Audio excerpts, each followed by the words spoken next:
Estamos de volta ao programa Literatura em Foco para você. Prazerosamente eu converso com Zé Maria Pinto, ele que é membro da Academia Amazonense de Letras e que tem dado uma contribuição importante.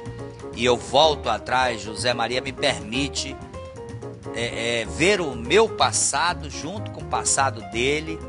Nós caminhando nas noites, reunindo lá no Teatro Chaminé, falando de poesia, ouvindo escritores festejados da época, né?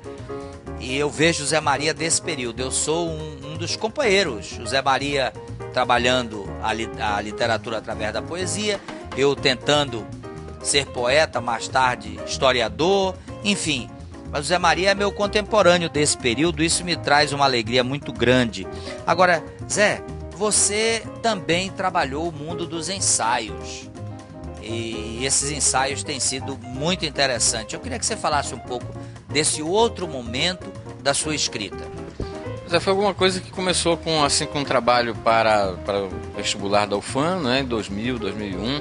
Eu fui parceiro do professor Marcos Frederico, publicamos 2 livros de ensaios sobre o vestibular, e isso evoluiu de tal forma que eu dava aula de teoria da literatura na época, e eu produzi um livro chamado Texto Nu, que já está em 2ª edição, e o Texto Nu era o meu livro ideal, porque eu não tinha um livro para dar aulas, eu tinha que pegar vários livros, então eu produzi o Texto Nu, escrevi o Texto Nu exatamente para ter um livro para quando eu voltar a dar aulas, eu vou ter o meu livro guia.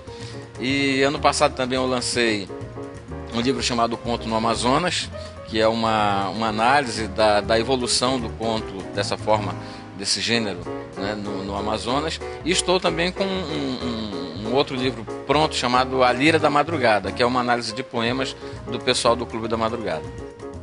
Pois é, agora essa poesia, esses contos, esses ensaios, isso leva o escritor a buscar novos universos.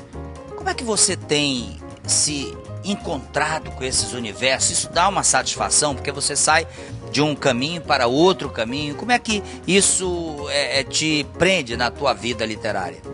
Olha, eu coloquei na semana passada o ponto final na minha dissertação de mestrado, que é outro ensaio também, e que me fez descobrir, como você fala, novos mundos, né? Novas realidades. Trabalhei com Augusto dos Anjos, a invenção do expressionismo em Augusto dos Anjos. Foi assim a experiência literária para mim mais gratificante, né? Porque eu pude trabalhar com o meu orientador e também tive professores que me deram dicas, então o trabalho vai sair muito melhor do que sairia se eu tivesse feito sozinho. Então são novas descobertas, são novos mundos realmente que se abrem para a gente, né? E que naturalmente essa dissertação de mestrado se transformará num livro. Com certeza, e eu tenho a promessa da minha editora já de em junho esse livro estar na rua, porque em junho completam-se 100 anos do lançamento do Augusto dos Anjos, né? Então é uma boa oportunidade fazer essa homenagem ao mestre. Agora vamos falar um pouco de Augusto dos Anjos, ele que é a referência da poesia. Pois é, Augusto dos Anjos foi durante muitos anos incompreendido, né? Era tido como um poeta menor, um poeta para jovens, de mau gosto, enfim. Mas hoje a academia, a universidade se volta para Augusto dos Anjos e o tem como um dos mais importantes poetas da literatura de língua portuguesa e, com certeza, naquela virada do século ali, ele é o grande início do modernismo. O Augusto dos Anjos funda o modernismo no Brasil. E isso a gente só veio descobrir 60 anos depois da morte dele.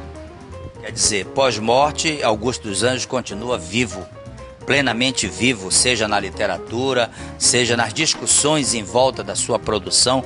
Agora, como você vê a poesia no Amazonas, Zé? É claro que nós temos, por exemplo, Tiago de Mello, temos Bacelar, temos Tenório Teles, temos Max Carpentier. Como é que você vê a evolução da poesia no Amazonas? Aquilo que eu falei ainda há pouco, existe uma tradição, né, muito forte, que eu não sei se é por causa do sol, se é por causa da chuva, mas nós temos essa tradição muito forte na poesia aqui. E excelentes poetas, realmente, o Luiz Bacelar, o Jorge Tufi, né, o Alcides Werck, que o Tufi e o Werck não nasceram aqui, mas eu também não nasci, né, mas viveram aqui durante muito tempo. Grandes poetas, realmente, e essa tradição continua na nova geração. Né? Existem jovens poetas que eu não vou nomear, porque senão eu posso causar um ribuliço, porque é tanta gente, né, que se a gente for citar só 2 ou 3 vai acabar comprando briga. Mas a tradição continua. Agora, tuas obras, vamos falar um pouco das tuas obras. A construção da primeira obra antes de chegar nessas obras importantes que nós vamos falar. Eu comecei fazendo poesia, né, e depois escrevendo para teatro. Das peças de teatro só tem uma publicada, que é o Nós Medeia. Depois evolui para o ensaio, né, como a gente falou ainda há pouco, e agora chegamos na literatura infanto-juvenil.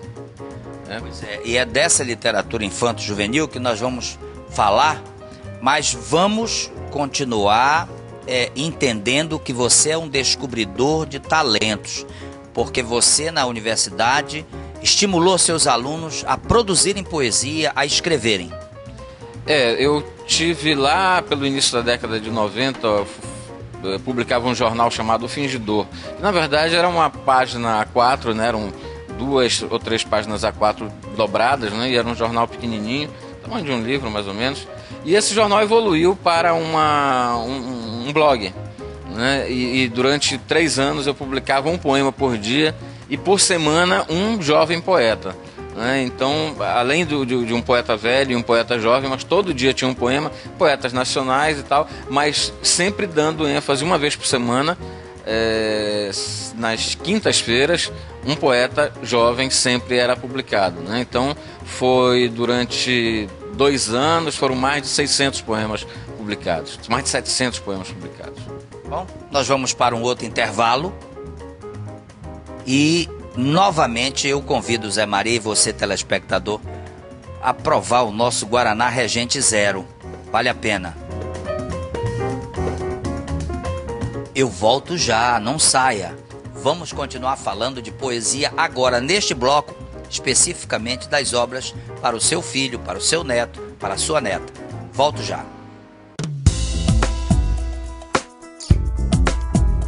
Olá, telespectador do Amazonsat. Eu estou aqui na TV lá da Avenida 7 de Setembro e vou conversar com o nosso gerente Adalberto. Aquele que não é cliente TV lá, ô Adalberto, e quer abrir um crediário. É difícil? É fácil? É muito fácil comprar aqui na TV lá. Basta trazer a identidade, o CPF, o comprovante de residência e seu contra-cheque. E o seu crédito é aprovado na hora. Agora, quais as formas de pagamento? Móveis, nós temos em 10 pagamentos sem juros. E temos também toda a outra linha de branca e imagem e som em 12 pagamentos para você. Pois é, a TV lá também está participando do Liquida Manaus. Explique o que é isso. O Liquida Manaus é uma promoção onde você, a cada R$25 pagos, você concorre com um cupomzinho a um automóvel, a 5 motocicletas, 5 caminhões de prêmios e tem a vantagem de poder comprar na TV Lar aqui com a gente, sempre com os preços melhores da cidade. Quais as vantagens de comprar na TV Lar? A vantagem de comprar na TV Lar é o crediário próprio, que é facilitado, e você que vem para a TV Lar sempre tem todas as vantagens de poder comprar com entrada, sem entrada, mas fazendo sempre a vantagem de ter o crédito liberado na hora.